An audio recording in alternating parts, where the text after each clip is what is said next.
Hello everyone, welcome to Beyond the System with BYMFSA. I'm your host Thandiwe Shiba. On today's episode, we are focusing on one of the most important structures in our community, which is Child Welfare Nelspruit.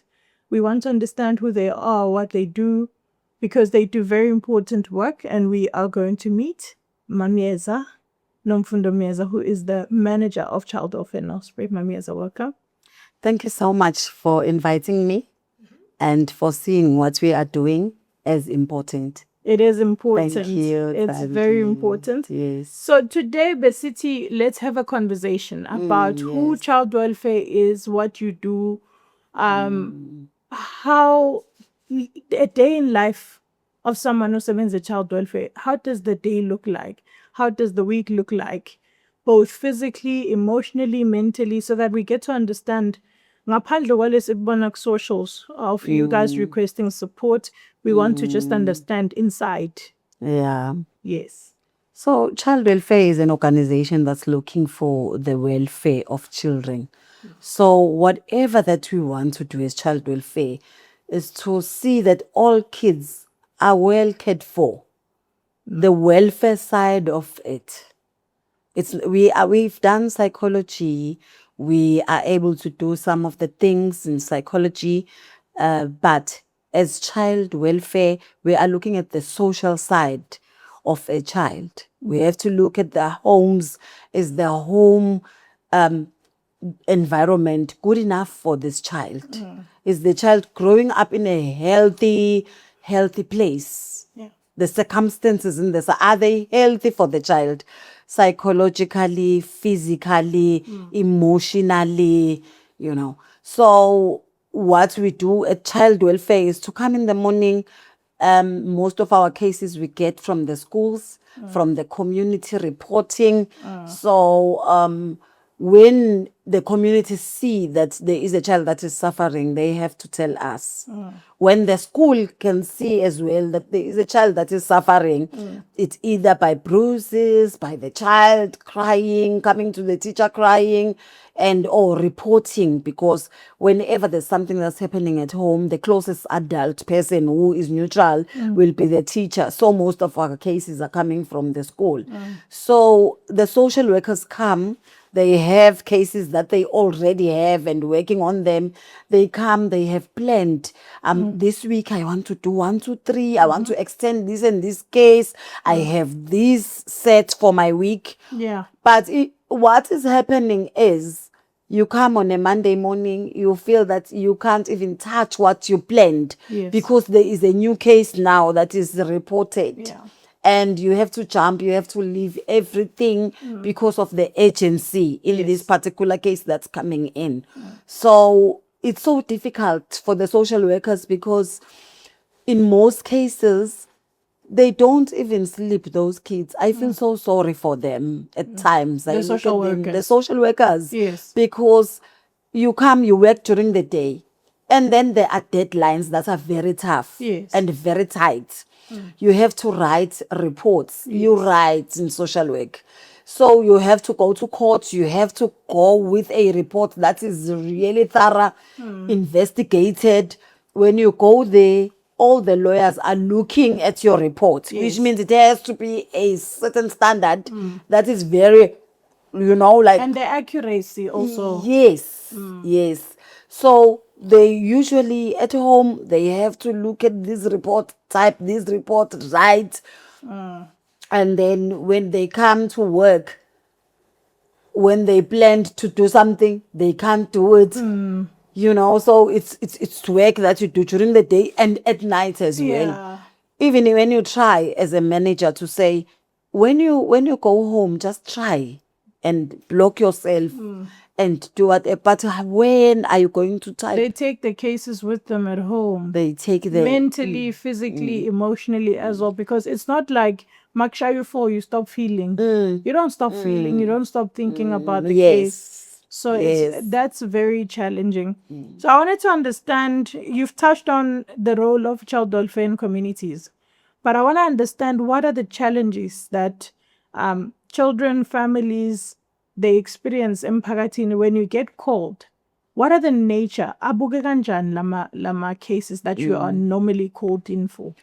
What we are normally called in for, sometimes these people that you want to assist, they feel that they don't need your help. Yes. Because they feel that the debt of the home Should be kept. Yeah. You know, so even when a child is abused or exposed to harm, they still feel that everything is under control until another person who is opening their eyes.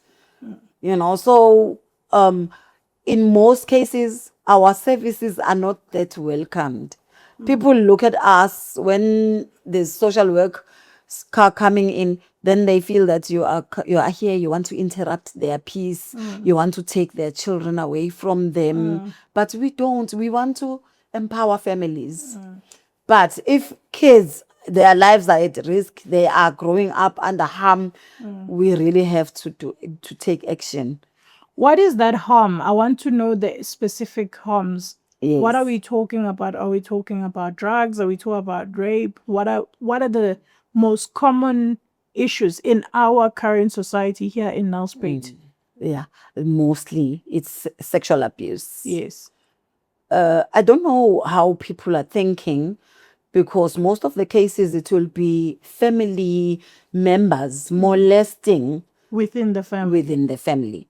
It might be sodomizing, because the way we are so naive as families, we are like, okay, because you are a boy, there's an uncle here, go sleep with the uncle. Yeah. And even if the child is saying, no, I'm not comfortable, uncle, what, they don't know, because we don't prepare our kids. We don't talk about these things, you know. And we don't really take kids seriously most of the time in our communities, because I feel like anything that's an inconvenience to the plan then gets shifted off by the family, which is very sad. So our most of our cases, it's sexual abuse. Yes. Sodomy or the girl. The molestations. Yes, molestation. And what's said about kids is the people that are harming them are people they trust. Yes.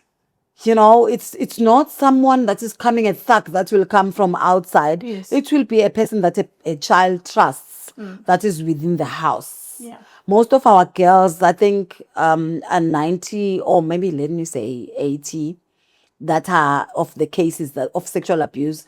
It will be the brother. Yes. It will be the father. Yes. You know how a child trusts the father? And that's probably like multiple times then. It's not a once-off thing. Yes. We get this thing long after it started.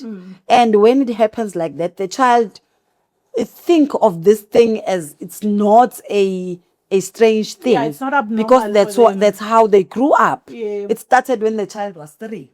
Maybe the person was touching the child, grooming the child, and doing all that. So when the child clicks, that's, I don't think it's supposed to be happening this way. It's like, am I right? Am I wrong? Do I want my dad to go to jail? And they are not empowered to understand Uguti, it's not right, it's not correct, it's a crime. But I want to understand also, in cases like that where there's a dad or a brother or an uncle, what's usually the position of the moms? Because those are supposed to be kukugazi, the protectors, the ones who identify patterns quickly. Normally, what is the pattern so that Nati, we are aware? In the cases, the mom doesn't know. Yes. It happens right under their noses because you trust this person as well, you know.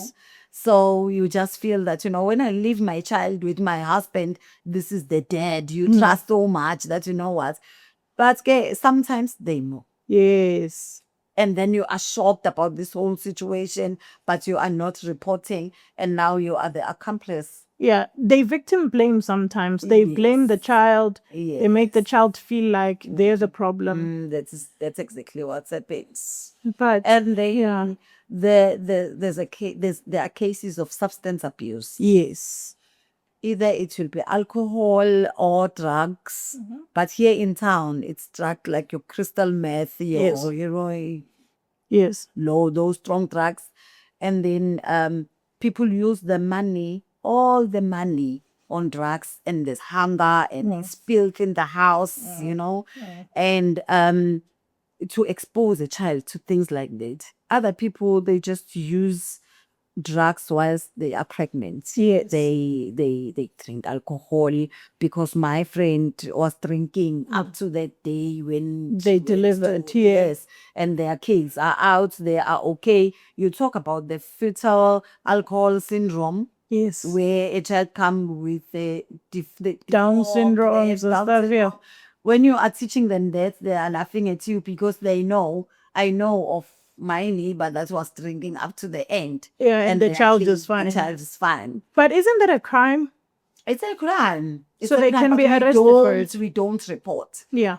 We don't report. And it's so, you know, with domestic violence and child abuse, we always speak with other social workers and say, we are still very far because we report these cases, but they are out very quickly. Those Yes. you go as a social worker, you report, they take this person, but this person in the following days out of bail because this is the first time. Yeah, but what does that do to you as a social worker? How does it make you feel? Yeah, you'll be very defeated. Yeah. Truly speaking, Thandiwe, because to go and open a case, you don't get any special treatment. Exactly. You sit there to open the case. It's the whole morning you are sitting there trying to fight for justice of this child.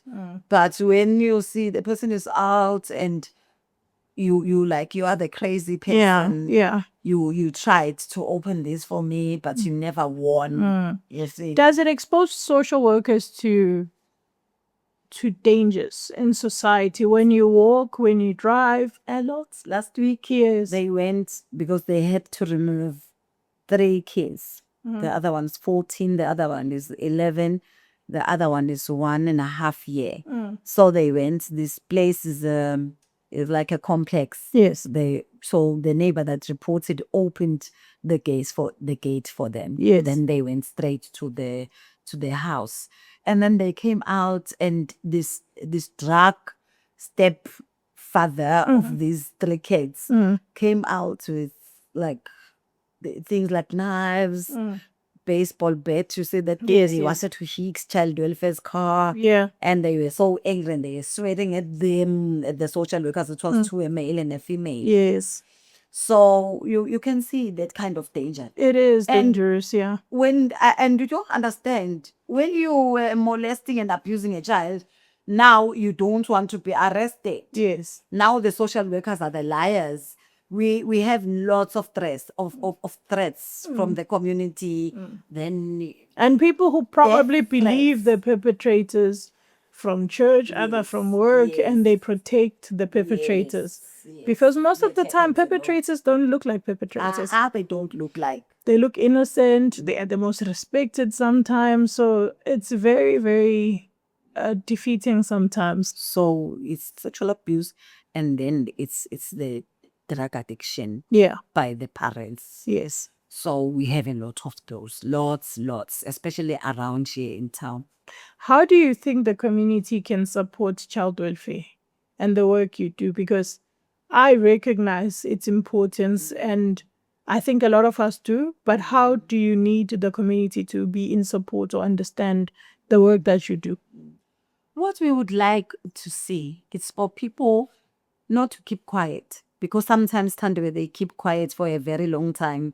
And when you eventually hear about it, when you do the investigation around, they already knew. Yeah. They just felt that as long as my kids are safe, you know, so we have to go back to our roots. Yes. Your child is my child. Great. A child in the community is my child too.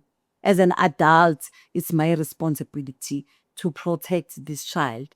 In a way, I will have to report. We want to work with the communities because they are 24/7 within the community. We only come during the day, and we only come when there is something and we are called. Yes. Because we always go to the schools or we do our awareness campaign in the communities. But you are sitting right next to a person who you know very Yeah. well is doing what the social workers are talking about. But it's just unfortunate because we had a conversation one time with some of the youth, and they mentioned, Uguti, we feel like some of these cases are because in a community, so I will do things intentionally to your child because I don't like you as a parent. Those are very unfortunate thinking patterns and the way community members sometimes behave. Yes. How can you try to hurt the parent by abusing the child? That's what happened. There's a recent case where the mother, this neighbor comes, the dog of the neighbor used to come in the trash of the neighbor is always on the floor, scattered everywhere. And then during this particular day, this dog came and the neighbor just hits the dog. Hey, zack. And then the neighbor came. Why are you hitting my dog? Why are you hitting my dog? Will you be happy if I hit your dogs too? And then this other neighbor is saying, but I don't have dogs. Nothing is like disturbing you from my house. And then this other one said, what are these? Pointing at the kids. No. I'm going to do that to your dogs as well. No. These, meaning the kids. And that's so degrading. His mother became so angry, but the father was saying, keep quiet. You can see that this person wants to be spiteful. Yes. Yeah. And then the following day, the child was poisoned. No. Very ill. Went to the hospital. The child was in hospital for 3 weeks. The way that kind of poison was. So it's unfortunate that society doesn't have Ubuntu the way they're supposed to anymore. Yes. There's no support to each other. There's no regard to a child. Yes. But on a lighter note, I wanted to ask you, who is this Nomfundo outside of social work? Yeah, I'm a child of God. I received Christ early in my life, and I lived, like striving to be Christ-like. And I love so much. I love people. I am a Bible person. I've never seen you angry. In my life, I've never seen this lady angry. She's always smiling. How do you do it with all of the work that you do? Thandiwe, I just told myself that, you know what, I don't want to carry burdens, which means it boils back as well to where I believe in. Yes. Because I always feel that even when I'm stressed, I always know that God, you are in control. So I remind myself that I don't have to I'm not carrying this alone. Yes. This too shall pass because God is there. It will be sorted. So that means for you, it's a passion project? Yes. It's a passion career? I love so much to help. In conclusion, I wanted to also ask you, what are the biggest lessons that you've learned in your career? I've learned that, we as a community have to work together. We can't work in silos. Yes, we can't. In the communities. We have to make use of the resources that are around us. Open your mouth. You have to open your mouth. Because sometimes you just want to pretend to be something you are not. Yes. And as well, you want to portray something that you are not to other people. Just be genuine. In my career, I feel that if you are genuine, then things happen in a correct way. Thank you so much. To you viewers, thank you so much for joining us. I hope you learned a few things from us. On Beyond the System, the key takeaways from today's episode is just be a person who pila nabantu, man. Kids are kids. They deserve to be protected. And I mean, you can't do anything alone. So it's better if you just hold hands with the community leaders, members, and everyone who's around you that can offer support and guidance. And let's just make sure that our kids feel safe and protected. If you need more information about child welfare, we'll tag them so that you see how else you can support them on their journey. Thank you so much.